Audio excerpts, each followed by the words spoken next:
এখন কিন্তু আমরা জানাবো যে চিটাগাং আজকে পেঁয়াজের বাজার কেমন যাচ্ছে। তার আগে কিন্তু আপনার আজকের তারিখটা কিন্তু জানিয়ে দেব।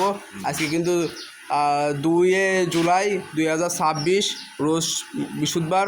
আর আজকে কিন্তু আমরা রয়েছি সান্দিয়ারা বাজারে। আর দেখছেন যে ব্যাপারী সাহেব কিন্তু আসলে পুরোটা সময়ই চিটাগাংয়ে বেশি থাকে। তো সে কবে আছে সেগুলো কিন্তু তার মুখ থেকে আপনারা জানবেন, এবং চিটাগাং বাজার আজকে কেমন যাচ্ছে সেটাও কিন্তু আপনাদের জানানোর চেষ্টা করব। তো আজকে কি অবস্থা কোন? তো আজকে ধরেন আমি কেবল আমার আড়তে মহাসেন ভাইয়ের সাথে কথা কলাম কেবলই আসলে এরা কোন জায়গা? এটা হচ্ছে চিটাগাং খাতুনগঞ্জ। খাতুনগঞ্জ? হ্যাঁ, চিটাগাং খাতুনগঞ্জ। ও, ওই জায়গাটা আজকে বেচা কেনা হচ্ছে মানে 24-25 টাকা বেচা কেনা হচ্ছে। এইরকম 25 টাকা বেচা কেনা হচ্ছে। আর সুখসাগর ব্যক্তির হাতে আপনার হচ্ছে ওই 20 টাকা 21 টাকা 20 টাকা 21 টাকা 19 টাকা বিভিন্ন ধরনের মাল ধরুন সেরকম দাম বেচা কেনা হচ্ছে। তো আমরা তো লস খাতে খাতে একেবারে শেষ। তো আসলে আপনারা এই জায়গা থেকে আসলে কয় টাকা কেজি করে পড়তেছে? হেনে আমরা ধরেন যে 700-800 কিনলে পারে 17.5 টাকা কেনা পড়ে। এখন যা 5 টাকা 22.5 টাকা পড়তে হয়। 5 টাকা খরচ হয় কেজি? 5 টাকা কেজিতে 5 টাকা খরচ, তাহলে পারে 21 টাকা বেশি পারে কেজিতে আবার 2-3টা লস হয়ে যাচ্ছে। তো তাই তো হচ্ছে। আমার তবিল একেবারে শেষ। আমার তো তবিল জায়গাটা নেই বললেই চলে, এখন শেষ হয়ে গেল। এই দেহি করতে করতে গৃহস্থরা যদি কিছু টাকা পাইতো আর আমরাও তাহলে পারে বাজার উঠতে মরি তাহলে পারে মানে একটু বাঁচতাম। কিন্তু আমারও লস আছে, গৃহস্থরও বাস দুইজনেরই যাচ্ছে। তো আসলে এই একটা পরিবেশ আসলে হয়েছে যেটা আসলে বলার মতো না। বলার মতো না। সুখসাগর ধরো যে আজকে আছে 600-650 কিনলাম, 700 কিনেছি। আবার আছে দেশাল হচ্ছে গিয়ে আপনার 900-950 এরকম কিনা পড়েছে। কিন্তু লসে শেষ। খুব লস হচ্ছে, খুব লস। মানে তবিল টাকাটা থাকে। আসলে পেঁয়াজের দাম তো একরকম যাচ্ছে না, তাই না? একদিন একটু বেশি মনে হয় 2 টাকা 3 টাকা করে কেজিতে মাঝে মাঝে বাড়ার কারণটা কি? বাড়ার কারণ হচ্ছে রংপুর সৈয়দপুর আলাদা যখন দেশালে ছোট সাইজের মাল ওরা একটু ধরিয়ে কেনে, একটু বাড়তি কেনে।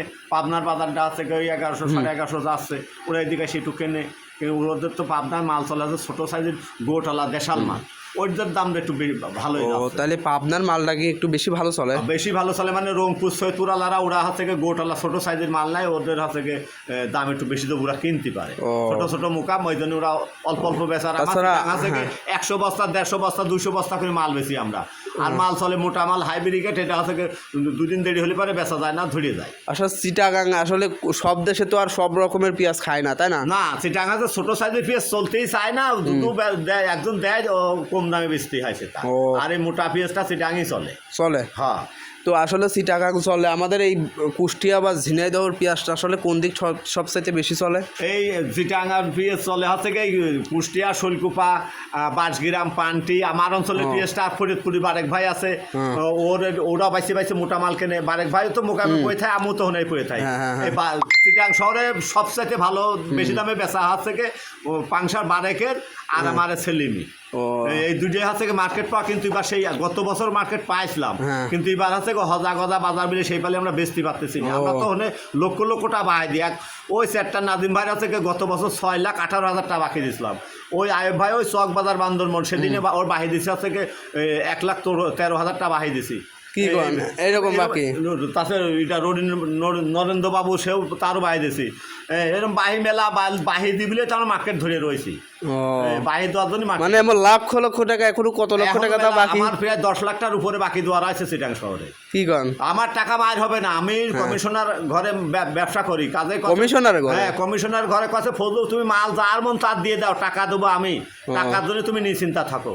হ্যাঁ, আর ওর ছেলে হাত থেকে কোতোয়ালি থানার হাত থেকে সভাপতি। তাহলে আর কোনো প্রবলেম না, সমস্যা নেই। আমি চিটাগাং শহরের আমি থালি পার, আমার গাড়ির সামনে সাজদেনও আসে না। না, খালি ফোনটা ধরা দেবো, সঙ্গে সঙ্গে গাড়ি সাইডে চলে যাবে।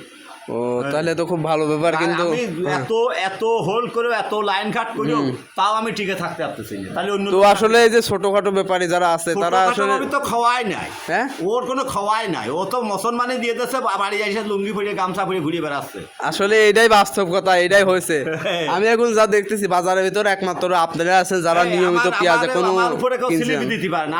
আমরা মার্কেটে তাহলে আমরা লস নিয়ে ব্যবসা করতেছি, তারপর স্লিপ আমার সামনে কেউ স্লিপ দিতে পারে না। তো তাই তো সবসময় 50টা মন হনে বেশি যে স্লিপ দিই হ্যাঁ বেশিও হনে বেশি বাহিটাই বেশি বেচতেছি দেওয়া আছে 22টা ওর দাম ধরে দিচ্ছি 24টা। মানে আপনাদের তো আর বাকি বেচলে এমন না যে এই কাল দেবো না পরশু দিন দেবো না এরকম না। ও বলছি কি আমার বাহি বেচলে পরে আমরা খালি মাল দরকার মাল নিয়ে যান তো দেই হাত এখন দেবে না পরিমল বাবু আছে গেছি ও হাতে সেদিন গাড়ি থেকে না বাজা ওর একবারে 100 বস্তা দিয়ে দিলাম 100 বস্তা দিলাম পরের দিনই টাকা আসে টাকা লাগা দিল পরের দিনে। হ্যাঁ পরের দিন আমার ভনে ওই মাথায় আমি থাই তো ওই মাথায় আমি হাতে পারিনি ওনে আমার বড় বড় পার্টির সাথে লাইন ও হ্যাঁ বড় বড় পার্টির সাথে আছে তো। আচ্ছা আপনি কত বছর আছেন তাও? ওখানে তো আজ 35 বছর ব্যবসা করি। 35 বছর? 35 বছর ব্যবসা করি না তাইলে তো হবেই, কারণ আপনি যখন 35 বছর একটা দেশে থাকলে পারে সেই দেশের নাগরিক খেয়াল ও দেশে লাগো ও কোসি কি হনে মিয়ায় মধ্যে সর্দার মর্দার আড়তদার মালতদার সারিয়ে লোক চেনে তো কুষ্টিয়া ফজলু। ও হ্যাঁ ও দেখা হলে মানে মানে এখান থেকে বেশি পরিচিত যারা আমার কুষ্টিয়া সাইতে হনে বেশি পরিচিত। ও হ্যাঁ সারিয়ে লোক আমার আছে। হ্যাঁ তো দর্শক ভিডিওটা কিন্তু বেশি বড় হয়ে গেছে তো আসলে যারা ছোট ব্যাপারে আছেন তাদের ব্যাপারে কিছু বলতে চান নাকি আপনি? কি কব তারা তো আমি যাচ্ছে লোভে লোভে যাচ্ছে মুসলমানি দিয়ে যাচ্ছে বাড়ি চলে আসতেছে মানে তারা দাঁড়ানোর কোনো সিস্টেমই নাই, দাঁড়ানোর কোনো খাওয়াই নেই। তারা তো আছে কি ধরো যে দামে কিন্তু মেলাটা লস আছে তারা আর পারতেছে না। তো আসলে যে যাই হোক আপনার কথা অনুযায়ী যে কোনো ছোট ব্যাপারে মানে সেই রকম কোনো ব্যাপারে এখন লাইনে থাকতে পারবে না। না ও ছোট ব্যাপারে তো খাওয়ায় না, ওরা আছে যাচ্ছে আছে কম মাছ 10 মাস খেয়ে আর আর চিন্তা করতেছে না। ও তাহলে এরকমই হচ্ছে। হ্যাঁ ওরা টিকতে পারবে না, তার ওরা টিকবি কেমন? দেখা যাচ্ছে 1 লাখ টাকা নিয়ে গেছে ও 1 লাখ টাকার মাল নিয়ে গেছে বেঁচে পাইছে 70,000 30,000 নেই এইরকম ভাবে হচ্ছে, এইভাবে লস আছে। কোসি কি খুব খারাপ একটা অবস্থা। তো বেচলি যদি দিনের দিন নিয়ে যা যদি বেচলি না বেশি পরের দিন বেচলি পারে অর্ধেকটা বেচতে কি করেন তাহলে এত বড় খারাপ অবস্থা, একেবারটা হাতি লস হয়ে যাচ্ছে, কিছু করার নেই। হ্যাঁ আসলে তালিবারে তো মানুষজনের আর পেঁয়াজ একেবারেই শেষ। আমরা আবার একটা নাই, আমরা তো ইউটিউব কিন্তু আমার মনে হয় গৃহস্থ সাইতে এবার কিন্তু ব্যাপারীরাও কিন্তু ভালো পরিমাণে ক্ষতিগ্রস্ত হয়ে যাচ্ছে। ব্যাপারী আমরা তাই তো হচ্ছি এখন আমরা হেনে তো কেমা দাম করবো 400 টাকা 500 টাকা মন দাম করলে তো আমারও নিজে দরজা করে, কিন্তু হনে যা তো না বেছেও তো আমার উপায় নয়, তার মাল ফেরত না যায় না।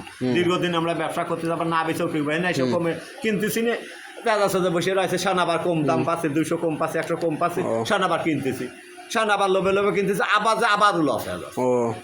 এই অবস্থা। আচ্ছা তার মানে আপনার মনে হচ্ছে না যে পেঁয়াজের দাম আর বৃদ্ধি হতে পারে? পেঁয়াজের দাম বাড়বে বলে আমার বিশ্বাস আছে না, ওই শেষে যা কি হবে না হবে সেই কথা তো এখন বলা যাবে না। না এখনো হচ্ছে হাউজি মেলা পেঁয়াজ রয়েছে, বহু লোকের পেঁয়াজ রয়েছে। এখনো কি স্টক চলতেছে নাকি? স্টক আলা যারা মেশিনিত হয়েছে সেসব পেঁয়াজ এখনো বাড়ায়নি, সেসব পেঁয়াজ এখনো ভরপুর রয়েছে, সেসব পেঁয়াজ ভরপুর আছে। পেঁয়াজের কোনো বাইরের ইন্ডিয়ান এখন আমরা ইন্ডিয়া পেঁয়াজ দিতে পারি, বাইরের রাষ্ট্র পেঁয়াজ দিতে পারি, এত কম দামে কোনো দেশের পেঁয়াজ আছে না। কিন্তু চাষি তো একেবারে শেষ, চাষি লোকের যেটা বেশি যাচ্ছে সেটার দাম কম, আবার চাষি যেটা কিনতে যাচ্ছে সেটার দাম বেশি। 1 কেজি সারের দাম 32টা 35টা ইউরিয়া, আবার ফসফেটের দাম 40-45টা। কাজে হচ্ছে চাষি লোক একেবারে মানে চাষি লোক একেবারে শেষ, ওদের তো ওরা ধরেন ওরা কেউ কিছু নেই বললি চলে। হ্যাঁ ওরা একেবারে জমি বেঁচে খাওয়া লাগবে আর 2 বছর চাষি মানুষের। হ্যাঁ চাষি মানুষ জমি বেঁচে খাওয়া খাবে, পিঁয়াজ জমায় এতটা এই যে এখন পাট আসতেছে, একটা পাট কাটতে লাগে জোর লাগে হচ্ছে 700 টাকা একটা পর্যন্ত কাটে, 1 কাটা 2 কাটা হয়ে কাটিতে চলে যাচ্ছে, তাহলে চাষির লোক শেষ না। কাছে চাষি বেচতে আলি তো সামনে বেচবি না 1300-1400 টাকা যদি পাটের বাজার হয় তো আচ্ছা সমস্যা নাই।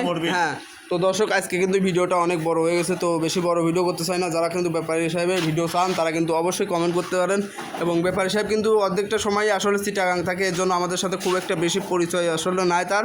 তো যারা দেখছেন তারা লাইক করবেন এবং ব্যাপারীর সাথে যোগাযোগ করতে অবশ্যই কিন্তু কমেন্ট করবেন বেশি বেশি। তো ধন্যবাদ, সবাই ভালো থাকবেন।